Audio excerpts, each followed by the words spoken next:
इस छोटे से ब्लड प्रेशर का इतना बड़ा हंगामा बना दिया है ऑनेस्टली। हेलो मामा, डॉक्टर ने आपको ज्यादा बातें करने से मना किया है। डॉक्टर तो बेवकूफ होते ही हैं। Don't worry Govind, I am fine. Excuse me.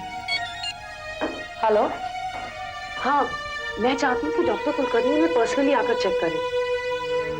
तो मेरी तरफ से रिक्वेस्ट करिए ना, या उनका सेल नंबर मुझे दे दीजिए, मैं उनसे बात कर लेती हूँ। Fine, then I will wait for your call. या अरे डॉक्टर कुलकर्णी को क्यों तकलीफ दे रही हो? डॉक्टर पांडे ने कहा था ना, देयर इज नो प्रॉब्लम। मैं एक दिन यहाँ रेस्ट करके घर चली जाऊंगी बस। मामा प्लीज, ऐसी बातों को कैजुअली थोड़ी देते हैं। और एक बार डॉक्टर कुलकर्णी आपको देख लेंगे, एटलीस्ट हम सबको तसल्ली तो हो जाएगी। लेकिन डॉक्टर कुलकर्णी तो हार्ट स्पेशलिस्ट हैं। मामा, he has the best knowledge about everything. और आप प्लीज यहाँ शांति से बैठे रहिए। जरा सी बातों को लेकर परेशान हो जाती हैं, इसीलिए तो आपका ब्लड प्रेशर इतना ज्यादा बढ़ गया। मॉम, आप किसी भी बात का टेंशन मत लीजिए प्लीज। अरे मुझे किस बात की टेंशन है? हाँ, मुझे तो लगता है कि मेरा ब्लड प्रेशर खुशी के कारण हो गया है ऑनेस्टली। उस दिन तुमने मुझसे कहा था ना कि mom I am sorry for everything. उस दिन के बाद मैं बहुत खुश हूँ। फॉर एवरीथिंग कहा था मैंने? नहीं कहा। लो, भूल भी गया। मैंने आई एम सॉरी जरूर कहा था, क्योंकि मेरी वजह से आपको तकलीफ हो रही है, मगर तो फिर ऐसा कुछ मत करो भैया जिससे मम्मी को और तकलीफ हो। देखो, ये सब बातें घर जाके हो सकती हैं। मेरे ख्याल में इस वक्त लता को आराम करने देना चाहिए। लेकिन ये फूल रिसीव करने के बाद और ये गरम गरम सूप पी लेने के बाद ही अब चाहे मम्मी कितना भी आराम कर सकती। सूप? Yes dad. रमोला ने मुझे फोन करके कहा था कि डॉक्टर ने मम्मी को सूप पीने के लिए कहा था। जब तक मम्मी हॉस्पिटल में है तब तक सूप हमारे घर से आएगा और मैं खुद सूप लेके आएगा। थैंक यू रमोला, तुमने ये सब सोचा और ऑर्गेनाइज भी कर लिया। इसलिए तो मैं जानती हूँ कि ये घर भी बहुत अच्छा संभाल लेगी। हेलो, हाँ डॉक्टर कुलकर्णी, कल 11 बजे। Thanks a lot. जी नहीं, मैंने पापा से बात कर ली थी। या बाय। डॉक्टर कुलकर्णी का फोन था, कल 11 बजे आपको देखने आ रहे हैं। एक्चुअली पापा ने उन्हें न्यूयॉर्क से फोन किया था। न्यूयॉर्क से? हाँ, मैंने ही पापा को फोन करके कहा था कि उनसे बात करें। हाँ। डॉक्टर कुलकर्णी के अंकल हमारे यहाँ ही न्यूयॉर्क में ठहरे हुए हैं, और जब डॉक्टर कुलकर्णी न्यूयॉर्क आए थे तभी हमारी उनसे मुलाकात हुई थी। I really appreciate your efforts, Ramola. In fact, I think you should be given the award for the best daughter-in-law of the year. उन लोगों का कहना था कि हम औरतों में दिमाग कम, जेलसी ज्यादा होती है। अरे बड़े बड़े डिसीजंस तो वो खुद ले लेते हैं, और छोटी छोटी डिसीजंस में हमारी राय लेने का नाटक करते हैं। अरे ये तुम्हारी आवाज है? मैंने सोचा पता नहीं टीवी पर कौन हंस रहा है जोर जोर से। नहीं पापा, मैं ही हंस रही हूँ। आप यहाँ यही प्रोग्राम तो देखिए, इसमें 2 सास है 2 बहू है और हमेशा लड़ते रहती है। और उन्हें हमारी बात माननी ही पड़ेगी। हेलो, मर जावा मैं गुड़ खा के। ये सास और बहू का झगड़ा होता क्यों? गॉड नोज, लेकिन हर सीरियल में, हर फिल्म में यही दिखाते हैं। बल्ले बल्ले वाह वाह हो जाए। जानती हो ये सास लफ्ज कहाँ से आया? कहाँ से? ये आया है सांस लफ्ज से, क्योंकि हर सास में हर बहू की सांस अटकी होती है। पापा, आप मजाक कर रहे हैं। हाँ, मैं सचमुच मजाक कर रहा हूँ। इन दिनों घर में तुम्हारी हंसी सुनकर मुझे भी हंसने को जी चाह रहा है। दिल करता है कि हर बात पर मजाक करूं। ऐसा लगता है कि तुम्हारा बचपन वापस लौट आया है। मुझे भी बहुत अच्छा लग रहा है। मुझे ऐसा लग रहा है जैसे गम के सारे बादल हट गए और सूरज की किरणों के साथ मेरी हंसी, मेरी खुशी वापस लौट आई। तुम तो एक कवि की तरह बातें कर रही हो। अच्छा ये बताओ, अचानक इस खुशी के पीछे कोई खास कारण है? नहीं, अगर कारण नहीं भी हो तो मुझे कोई ऐतराज नहीं। नहीं, कारण है पापा। मैंने आपसे कल बात की थी ना कि मैं अर्जुन जैसा महसूस कर रही हूँ। बस इस खुशी का कारण उसी गीता के सार में है। प्रीति, मैं एक बाप हूं और बाप का मन शक्की होता है। होना नहीं चाहिए पर होता है। इन दिनों गोविंद की बात को लेकर जो कुछ भी हुआ, उसके बाद अचानक तुम्हारा इस तरह खोलकर हंसना, वो है ना कि बादलों के गरजने की आवाज हमेशा बारिश का संदेशा नहीं देती। कभी कभी उनमें से पैदा होने वाली बिजली किसी घर को उजाड़ भी देती है। मैं बस इतना जानना चाहता हूं कि तुम्हारी इन हंसती हुई आंखों के पीछे आंसुओं की लहर तो नहीं छिपी हुई? पापा, आप इतने ज्ञानी हैं, हर किसी के दिल की बात जानते हैं। मैं तो आपकी बेटी हूँ, मेरे दिल की धड़कन आपकी बख्शी हुई है। देखिए, मेरी जो खुशी है किसी दुख से पैदा नहीं हुई, ये मैं नहीं कहूँगी, लेकिन बिलीव मी, मेरी खुशी जेन्युइन है, सच्ची है, मेरी हंसी जेन्युइन है। उस दिन आपसे बात की ना, उसके बाद सारा स्वार्थ त्याग दिया। ये नहीं है कि मैं अपनी इच्छाओं को खत्म कर रही हूँ, लेकिन उन इच्छाओं को पूरी करने की जो ख्वाहिश है उसे मिटा रही हूँ, और बहुत हल्का महसूस कर रही हूँ, एक पक्षी की तरह हल्का महसूस कर रही हूँ, आसमान में उड़ रही हूँ, खुशी से हंस रही हूँ। और यही हंसी की आवाज मेरे कानों तक आ रही है। अब जब भी मैं तुम्हारी हंसी सुनूंगा, मुझे लगेगा कि कहीं किसी मंदिर में बहुत सी घंटियां एक साथ बज रही हैं। अब मैंने भी कवि की तरह बात की ना। खुश रहो बेटी, खुश रहो। Good morning sir. I am sorry तुम्हें इंतजार करना पड़ा। No problem sir. Sir, Govind की मदर कैसी? तुम्हारी गोविंद से बात नहीं हुई? हुई थी आज सुबह। इनफैक्ट उसी ने मुझसे कहा था कि मैं 11 बजे पहुंच जाऊं, क्योंकि आप शायद हॉस्पिटल से होकर आने वाले। नहीं, मैं नहीं जा सका। वो ताज में ब्रेकफास्ट मीटिंग थी वहां की, लेकिन मुझे कोई चिंता नहीं। रमोला है ना, she is taking total charge. हाँ तो कहो, what can I do for you? Actually sir, MBA खत्म कर लिया है मैंने अपना, और अब जल्दी से जल्दी काम शुरू करना चाहती हूँ। पहचान के बिना तो अच्छी नौकरी मिलती नहीं है, और इंटरव्यू के बेसिस पे तो क्लर्क ही सिलेक्ट होते हैं। बिल्कुल ऐसा नहीं है, लेकिन इट्स पार्टली ट्रू। मेरे ख्याल में मैं तुम्हारी मदद कर सकता हूँ। गिव मी अ वीक, लेकिन तुम अपनी नौकरी पक्की समझो। बस मैं फाइनल डेजिग्नेशन वगैरह डिसाइड कर लेता हूँ।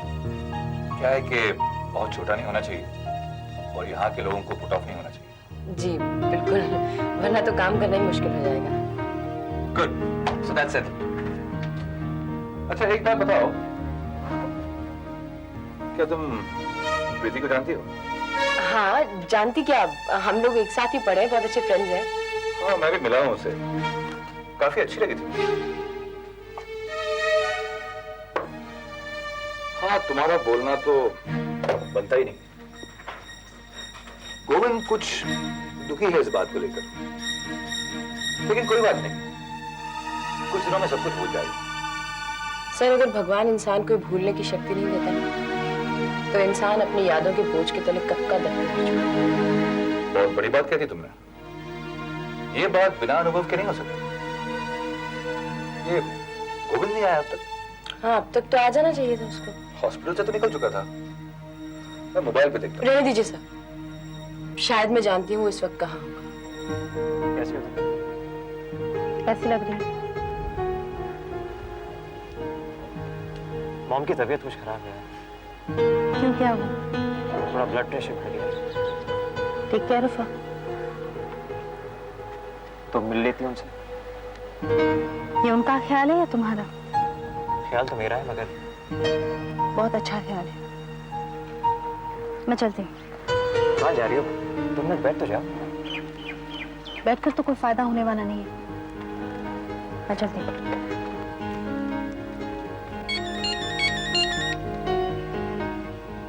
Yes dad. अरे गोविंद, तुम आए नहीं? पूजा आई हुई है। हाँ डैड, मैं इंस्टीट्यूट आ गया था जरा। क्या हुआ हुआ नर्सिंग होम में? आज 4 बजे डिस्चार्ज कर रहे हैं मॉम को। हम सबको होना चाहिए वहाँ पर। ओके। बड़ी डैडी से बात हो गई तुम्हारी? हाँ, उनका फोन आया था मोबाइल पे, वो कह रहे थे कि आज रात बम्बई पहुंच जाएंगे वो। बड़े डैडी आ जाएं, अच्छा ही होगा। बड़े डैडी वो यहाँ आ रहे हैं, लेकिन उनको किसने बुलाया? नहीं पता, वो मैंने ही फोन करके मैसेज रखा था। बाद में गोविंद की उनसे बात हुई और उन्होंने कहा कि वो शाम की फ्लाइट से आ रहे हैं। वैसे भी इंदौर से एक ही फ्लाइट है। इंदौर से यहाँ इतनी दूर आ रहे हैं, वो भी मुझे मिलने, जिससे कुछ हुआ ही नहीं है। You know how he is, लता। तुम जानते हो बड़े डैडी कैसे हैं। वरना वो कहेंगे मुझे किसी ने कुछ बताया ही नहीं, मुझे तो कोई कुछ समझता ही नहीं, इसलिए मैंने सोचा उन्हें इन्फॉर्म कर दे रही अच्छा है। मुझे थोड़ी पता था कि वो आ ही जाएंगे। नहीं नहीं, आ रहे तो आने दो। उनके आने में क्या प्रॉब्लम है? I mean he's such a sweetheart. उनकी तो सबके साथ बनती है। Really रमोला, इतना जिंदा दिल इंसान मैंने आज तक नहीं देखा। अच्छा ना, मेरी भी उनसे मुलाकात हो जाएगी। हाँ, वो तुम्हें भी देख लेंगे, वरना कहेंगे कि मुझे किसी ने बताया तक नहीं। उन्हें गोविंद की शादी का बड़ा शौक है। बहुत चाहते हैं वो गोविंद को, अपने बेटे से भी ज्यादा। कहते हैं कि असल से सूद ज्यादा प्यारा होता है ना? मम्मी तो एक बार बड़े डैडी की तारीफ करना शुरू करती हैं तो रुकती ही नहीं है। उनकी फ्लाइट का टाइम क्या है? शाम 6 बजे की फ्लाइट है। आज रात का डिनर वो हमारे साथ ही करेंगे। I think we all deserve a good meal today. Yes.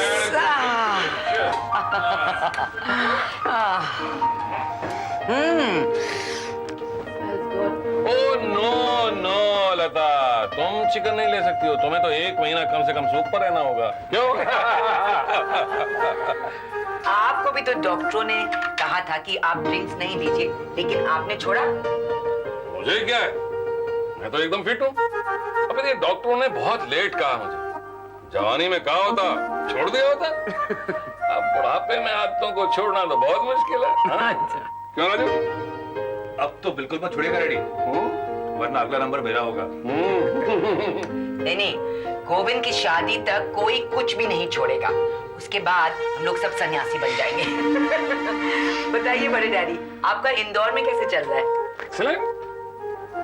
भाई सुबह गोल्फ खेलते हैं, दोपहर को थोड़ी थोड़ी बियर पीते हैं, शाम को रनिंग खेलते हैं, रात को 4 छोटे छोटे टिकाते हैं और फिर नींद। हाँ, सोने से पहले तुम सबकी तस्वीर में बड़े प्यार से, बड़े गौर से देखता हूँ, ताकि अगर मैं सोते सोते सो जाऊं तो तुम सब मेरी आंखों में मेरे दिल के करीब हो। फिर तो इन तस्वीरों में मेरी तस्वीर भी शामिल कर लीजिए, और एक डब्बू की भी। ये डब्बू नाम बदला नहीं जा सकता। वैसे तो उसका नाम विनय रस्तोगी है, लेकिन हम सब प्यार से उसे डब्बू बुलाते हैं। भाई या तो ये प्यार तुम थोड़ा कम कर दो या उसका नाम बदल दो। मुझे डब्बू बुलाना बड़ा अजीब सा लगता है। ऐसे लगता है जैसे मैं किसी कुत्ते को बुला रहा हूँ। मम्मी प्लीज इन्हें कहो ना। बड़े डैडी, अगर आप मजाक कर रहे हो तो ठीक है, वरना मैं अभी रो दूंगी। नहीं नहीं बेटा, रोना नहीं तो मुझे 2-2 रोने की आवाजें सुनाई देंगी और मेरे कान फट जाएंगे। 2-2 आवाजें? हाँ, पता नहीं, मैं जब से आया हूँ मुझे किसी बच्चे के रोने की आवाज सुनाई दी। इस घर में कौन बच्चा है जो रोएगा? अभी तो गोविंद की शादी भी नहीं हुई। जब शादी होगी तो बच्चे होंगे। आप तो फ्यूचर के बारे में अभी ड्रीम कर रहे हैं। हाँ लता, ऐसे ही समझ लो। लेकिन मुझे किसी बच्चे के रोने की आवाज सुनाई दे रही है। लेकिन मुझे तो नहीं सुनाई दे रही। तुम बच्ची हो। कमाल तो इस बात का है कि लता को और राजकुमार को रोने की आवाज नहीं सुनाई दे रही। सुनो, ध्यान से सुनो। सुनाई दी? मुझे तो कोई आवाज नहीं सुनाई दे रही किसी के भी रोने की। अब आप अपना खाना खाइए, हमको आपके मजाक करने के तरीके अच्छी तरह मालूम है।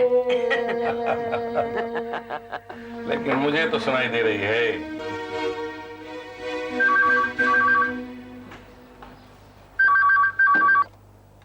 हेलो। आज प्रीति से मुलाकात हुई कैंटीन में। गोविंद, जब आज तुम ऑफिस नहीं पहुंचे तो मुझे लगा वहीं गए होगे। क्या कहा उसने? कुछ नहीं, मैंने उसे मम्मी की तबीयत के बारे में बताया, भी कोई रिएक्शन नहीं किया उसने। कौन कौन था वहाँ? जब मैं पहुंचा तो सनी, निकी, तोजो बैठे हुए थे वहां पे। जब वो गए तो उससे बात करने का मौका मिला मुझे। गोविंद, तुम रो रहे हो? नहीं, रोना चाह रहा हूं मैं, मगर रोने की आदत नहीं है ना, इसलिए रो भी नहीं पा रहा हूं। काश एक बार रो पाता मैं। पूजा, एक तुम ही हो जिसके साथ मैं प्रीति की बात कर सकता हूं, और किसी के साथ तो कुछ बोल भी नहीं सकता। जरूरत भी नहीं, क्योंकि और कोई ये बात समझ ही नहीं सकता। I'll see you tomorrow, okay? Okay, bye. पकड़ लिया ना मैंने कहा था ना गोविंद की मुझे किसी बच्चे के रोने की आवाज सुनाई दे रही है। वो तुम्हारी थी, है ना? देखिए ना बड़े डैडी, आप आज ही आए और आज ही आपने मुझे रोते हुए देख लिया, और जिनके सामने मैं इतने दिनों से रो रहा हूँ वो देखते हुए भी नहीं देख रहे। तो देखना चाह ही नहीं रहे, वो क्यों देखेंगे? कैसे देखेंगे, कहाँ देखेंगे? हाँ? मैं प्रीति से बहुत प्यार करता हूँ डैडी। और प्रीति? वो भी मुझसे बहुत प्यार करती है। मैंने उसे कहा है कि मुझे बस कुछ वक्त दे दो, मैं सब कुछ ठीक कर दूंगा। ये तो रमोला आई हुई है इसलिए इतने सख्त हो गए मम्मी डैडी, वरना वो मिले हैं प्रीति से, उसके पापा से भी। बताया था लता ने। देखो बेटा, इन बड़े बड़े घरों की दीवारें बहुत बहुत ऊंची होती हैं और इन दीवारों के पीछे कभी कभी जाने अनजाने अनर्थ हो जाते हैं। तो क्या किया जाए? सब कुछ सह लिया जाए चुपचाप? चिल्लाने से भी कोई फायदा नहीं। तुम्हारी आवाजें इन दीवारों से टकरा के वापस आ जाएंगी। आप तो मुझे मायूस कर रहे हैं। नहीं बेटा, मैं तुम्हें मायूस नहीं कर रहा हूं। मैं तुम्हारी मुलाकात सच्चाई से, जिंदगी से, हकीकत से करा रहा हूं। तो बेटा, अगर इन ऊंची ऊंची छतों के नीचे रहना है, तुम्हें वही करना होगा जो इन घरों के दस्तूर है। नहीं तो चले जाओ बाहर, खुली धूप में, उड़ती गर्द में, प्रीति का हाथ थामे, दूर, बहुत दूर। कोई तुम्हें नहीं। सब लोग बस छटपटा के रहते हैं। मगर आपने देखा ना, बस घर छोड़ने की बात की और मम्मी का ब्लड प्रेशर। इससे भी ज्यादा हो सकता है बेटा। फैसला तुम्हें लेना है कि तुम किसका गला घोटना चाहते हो, अपनी मोहब्बत का या अपने माँ बाप की ममता का। एक को पाने के लिए एक को तो छोड़ना होगा। क्यों? है? और कोई तरीका नहीं? नहीं, ये कीमत तो तुम्हें चुकानी ही पड़ेगी। हाँ, तुम अपने माँ बाप से कह सकते हो उन्होंने तुम्हारे लिए जो कुछ भी किया वो उनका फर्ज था, और फर्ज की कीमत नहीं चुकाई जाती। देखो बेटा, एक बार फैसला कर लोगे तो तुम्हारा रोना बंद हो जाएगा। वो रोना जो मैं बहुत देर से सुन रहा हूं। ये तो प्रीति भी कह रही है, कुछ फैसला कर लो गोविंद, कुछ फैसला कर लो। उसने फैसला कर लिया है बेटा, तुमने कर लिया।